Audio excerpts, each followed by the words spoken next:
Rob Manfred came out, and it's always interesting to hear what he has to say because he represents the commissioner's office, saying that he's noticed that offense is down in 2024. Even from last year. So good of him to notice.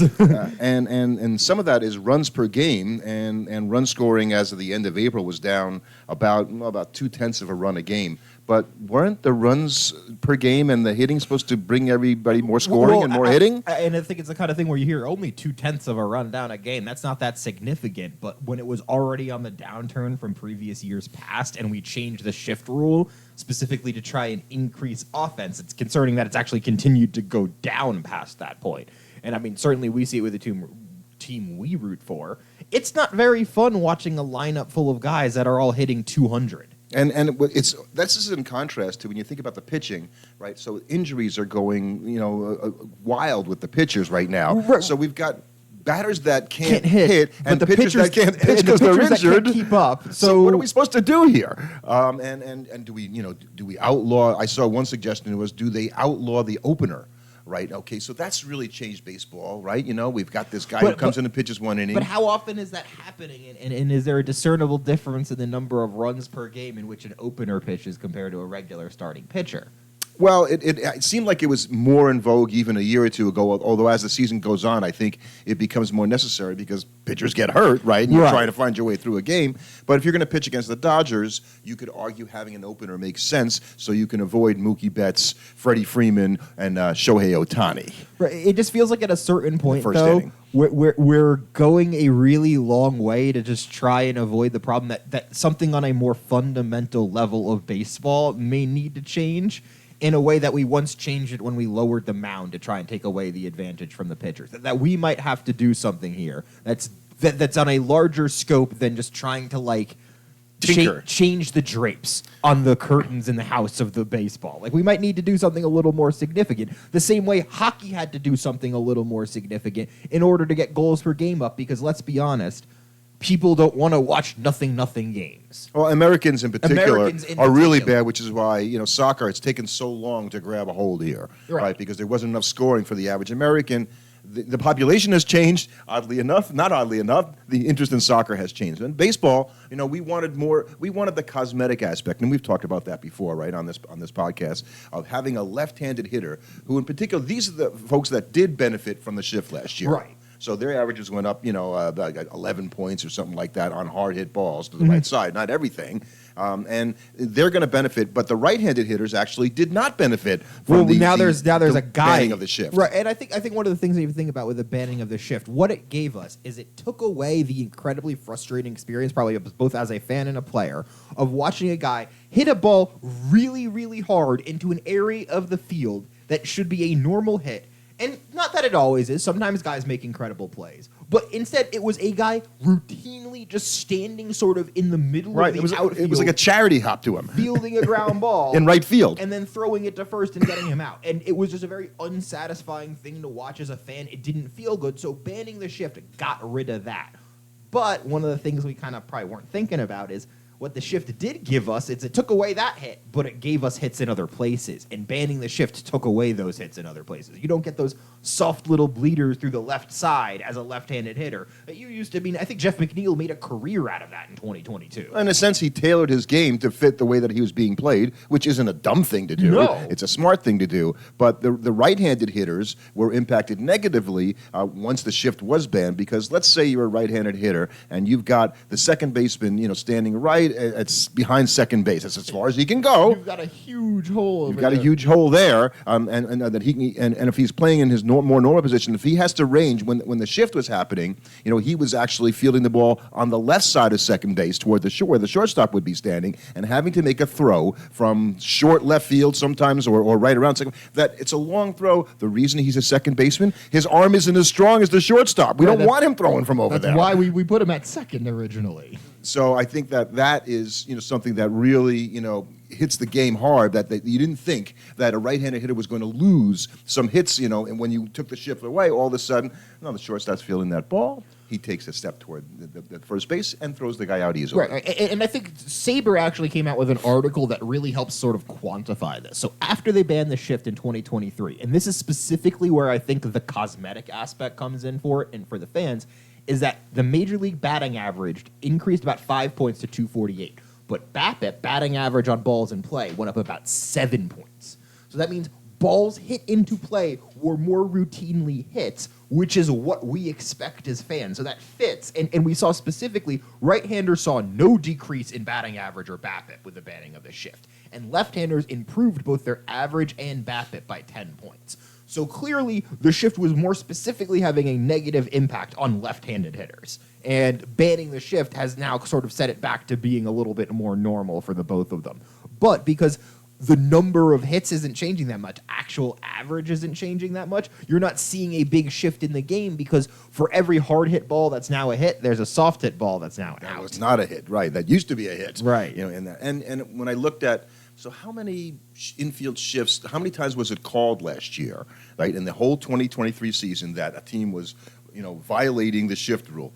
So it was 4 times for the entire season for all of Major League Baseball. So teams complied, right? And I'm sure there were some missed ones in there, but you got to think even with the missed ones, there's probably only so many of those where there actually were a shift violation. Teams, for the most part, just did away with it, like you were saying, from their game. That just wasn't something that they had in their repertoire anymore. And it didn't necessarily hurt because when you've got a second baseman playing behind second against a pull hitter, right, right-handed pull hitter, okay, so he's not on the left side of second base, but he's still able to field, the ball that's hit right to him. He's standing behind second base. That same thing is happening that we hated about the ball to the right side that went really through. Different. The guy hits a ground ball shot on the line, a ground ball up the middle, a hard ground ball up the middle, and the second baseman standing right there. Didn't used to stand there. Right, but you know what? At the same time, we compliment outfielders when they're playing on a shift. Oh, they had him played perfectly. So if the guy is still playing in what we would only think it's weird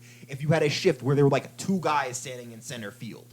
The same way. So you know what? If the second baseman is moving around in his allowed area and the guy happens to hit it right at him in his allowed area, that's just good defense then at that point to me. It's just like, okay, we weren't doing something that makes the game no longer resemble what we think it looks like, but we allow guys to play where they think is best to try and, give them the best chance at defense. And it is still a risk because if you got the guy behind second, he can just hit it through the hole on the right side. Right. And I said last year that I didn't like the shift because one of the things I thought was interesting about baseball is you've got 8 fielders, or the pitcher and 7 fielders and the catcher, and you can basically put 7 of those fielders anywhere you want. If you wanted to have 7 guys stand in left field before last year, it wouldn't be the right thing to do necessarily, but you have the right to do whatever you wanted. No, question here. Why couldn't it be 8? Who says you... think about it. You don't even need a catcher. You don't need a catcher. You just drill the umpire for the first 2 strikes. You only need the catcher back there when there's a chance of a strike 3. So I thought that was a bit of a give up for baseball, that they've always had the ability for the fielders to play wherever they want. But I also said, and in watching the games last year, I really didn't notice the lack of a shift because you're not thinking about it. And I thought, well, I guess it's okay until I start looking at the results of what's going on, going, well, this didn't do what we said it was going to do. I think that's why we're referring to this as mostly a cosmetic change, because it would be similar like if hockey got rid of the icing panel, the icing as part of their game. That would be the kind of thing that some people would they would say, well, it would allow for different strategies to come up, but it would be generally a negative change to the overall quality of the game. Right. I think that's a good point. And so I think that's something to think about. Was like, okay, was banning the shift something that was negative to the overall quality of the game? I think it's more of a neutral point. It really wasn't negative, but it wasn't really positive. It had some negative applications in terms of your defense, or positive applications in terms of your defensive strategy, but it had some negative implications in terms of just making the game generally kind of unpleasant to watch at times.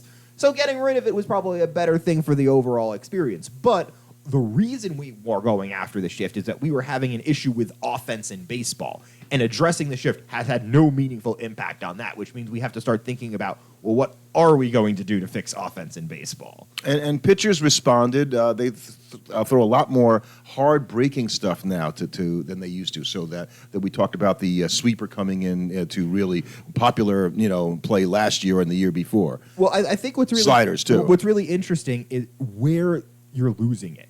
So if we look at 2015, 57% of the pitches were fastballs, about 14.5% were sliders, 5.6% were cutters, 9.9%, just about 10% were curveballs, and about 10.6% were changeups. What's interesting is a lot of those numbers haven't changed now 10 years in the future. Pitchers are throwing changeups about 10.6% of the time. Cutters, they went way up. They're at 8.2%, so you're seeing more cutters. Curveballs actually went up, and they peaked around 2020, and now they've fallen off really hard. They're down to about 8.4%.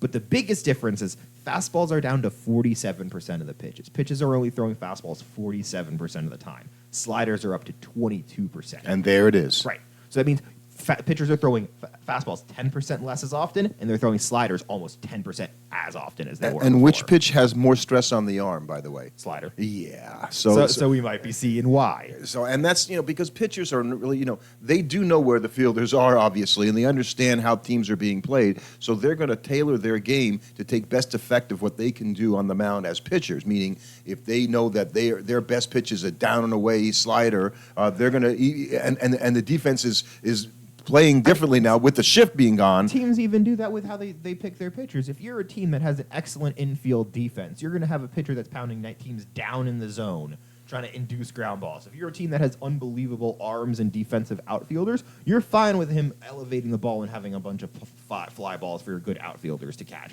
So if they're doing that, pitchers are certainly going to be thinking about it. And they're damn well thinking about that when there's a guy on first and one out. They're like, oh, I can get double play here. And it's not only about the shift, right? We're just talking about that as a primary reason. Offense being down, home runs are down this year. There's no real explanation for that at the moment. It could be just the fact that we don't have as many home runs early in the season, which can happen sometimes. Right. It could be a small enough sample size here that guys just aren't hitting home runs early. Who knows? But the fact that the shift is not impacting the offense, we talk about what's going to change. So the pitchers have made their adapted to now that the defense is playing the way that they are, they're going to pitch a certain way. So what can Major League Baseball do to say we want more offense in the game and we want our pitchers to be able to last longer and not get hurt as much? What can we do? Well, the problem is those two things kind of stand in opposition to one another. You can't increase offense in baseball without also taking a negative toll on pitchers because of how they're being judged. And so I think I don't know how you fix it other than having people come to terms with okay, for whatever reason, we as baseball fans have decided you're not a good pitcher unless you have less than a 3 ERA. But why? Like that's a very specific marker we're giving, and that was not tradition, I think. But that's not always how we judge. And think about how few starting pitchers, just pitchers in general, have less than a 3 ERA. It's not that many of them. Well, and it was always something when the DH was only in the American League that you could count on American League pitchers not having an under 3 ERA. It was easier to do in the National League because the pitcher was batting. Right. So I think that's part of the thing that we have to think about is that it is also our perception as fans and organizations that's part of the problem. In that, if you consider the average pitcher a good pitcher if he had a 4.5 ERA, well, suddenly now you can create rules that increase the offense in baseball without it having a giant negative impact on the starting pitchers. The problem is right now the starting pitchers are judged on such a thin margin that think about how quality starts is 6 innings and 2 or less runs. Right? No, 3. That's the whole 4.5 ERA. You just did it. That, to me, but we don't look at it that way. So you could be a quality starting pitcher, have a quality start in every single one of your starts, but people would look at your record and go, oh, well, he had a 4.5 ERA. He sucks. That doesn't make any sense. Yeah, and the pitchers are working so hard to get hitters out that they can, as we said many times, barely go 6 innings. The shift didn't help offense, go up at all. And at this point, well, I shouldn't say at all. It didn't have the impact we wanted it to do. Right. But the same way hockey fans had to adjust their mentality that their goalies' goals per game, goals against average, was gonna go up when they changed how the game worked. We as baseball fans have to accept that if we want to see an increase in offense, we're going to have to accept that you're going to have 5 pitchers on your starting staff whose ERAs are all over 350, and that's just normal. Right, and we should allow the pitchers to, do that because then you wouldn't have to take them out of the game so soon. Right. They might not have to throw 100% all the time. Right. If if I'm counting on my starting pitcher to give me 7 innings and keep him at 4 runs or less, you're not going to suddenly panic when he gives up a 2-run home run in the 6th inning and now it's 5-2 instead of 5-0. Whereas right now, guy does that, boom, he's out of the game. So one of the things I thought was interesting, there was an article in Fangraphs that mentioned, and they're really big on this, is that the easiest fix for all of this would be to move the mound, the pitching rubber back a foot. or a foot and a half or something. I was advocating for lowering or raising the mound again. To me, that's why I said this has to be something that is changing the structure of the game. You're not going to be able to increase offense through rule application. Well, we've already done that. It didn't work. That's what I'm saying. That won't work. You're not going to be able to come up with some rule that's going to make it easier for the batters to hit the ball more consistently. I think moving the mound back could do that. That's a much bigger change than being like, that is a big change, and not one pitcher will sign up for that, by the way. No, but that's why I said that's why we as fans in the major league organizations have to change how they evaluate pitchers, because we can't hold them to this standard that's just really not reasonable for them to be held to. And I think, even without the shift, teams have found a way to maximize, like even before the shift ended, I should start with that, right? Already teams realized that shifting against the right-handed hitter wasn't worth doing. So they really didn't do it very much in 2021 and even 2022. It wasn't worth it, and that proved out to be true statistically. So now that the shift is banned, now the right-handers lose sort of an advantage they had when people, were doing that. And so that's why the averages are not as far away from being, what they were a couple of years ago. They've gone up just a couple of points. So beside the pitcher's mound being moved back, I think that's probably the easiest solution to do. And what would that do? Well, that gives the batter a little more time to react to the pitch. To pick up the pitch. You're also going to have, just when they initially do that, pitchers are going to be just off in their location for a long while, just because it's going to take a long time for all those pitchers to get adjusted to throwing from 61 feet. So you're going to have worse pitches probably just on the initial season, so you're going to get better pitches to hit. And just put the better time, better arm angle, moving that rubber back a foot would have a big difference in terms of how long these hitters have to pick up the ball.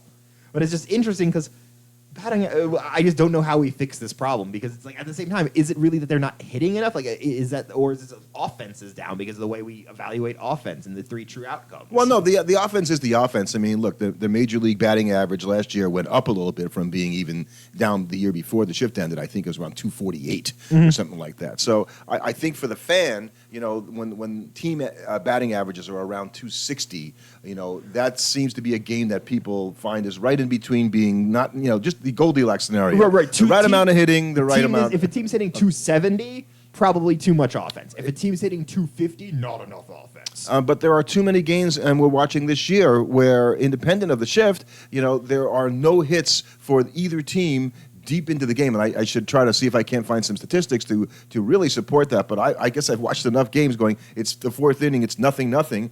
It seems like guys are carrying no hitters or perfect games even further into the game than I've noticed in the past this year. And maybe that's just because of the team we're watching. That could be true as well. So run scoring is down. We've tried things like bigger bases. There's more stolen bases. They're tinkering here, but it's not having the offensive impact. There is also the issue that baseball teams are notoriously slow to adapt and change to things. Because we saw last year, part of the biggest reason for the Diamondbacks' success, you have to argue, was their willingness to steal bases and run like mad in the playoffs. But we really don't see teams suddenly stealing bases at some kind of dramatically increased clip. We don't see. It's gone up. It's gone up, but not by there's not some team that's going, we're just going to sell out for this. Like, we're going to just go every single time we get a chance. Nobody's trying to do something like that.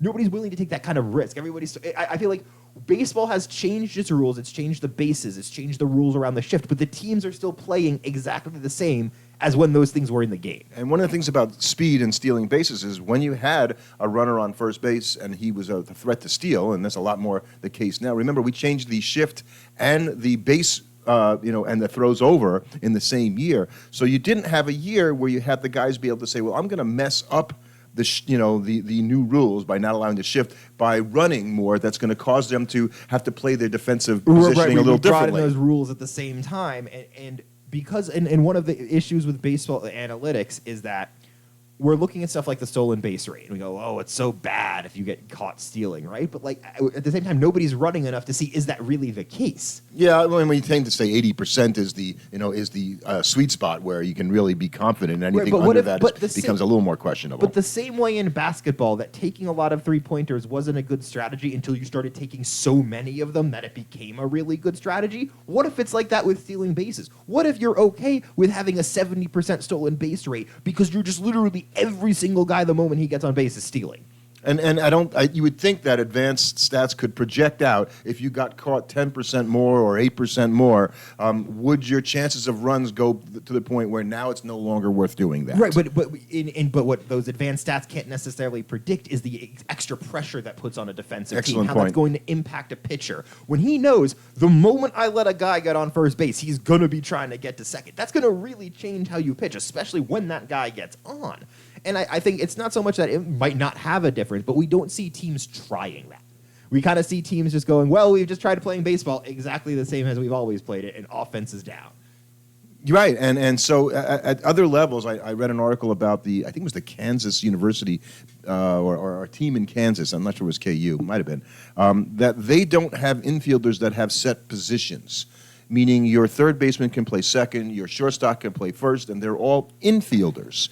Now, obviously, the player with the strongest arm normally would be the shortstop, so you're not going to, screw yourself by not having somebody who can get it over from there. The idea of sticking a kid at second base when he's like 12, and then for the rest of he's a second baseman for the rest of his life. Like, that is weird, and I thought, what an interesting idea to say that you're just an infielder. You should be able to field ground balls. You should be able to throw the ball to the bases.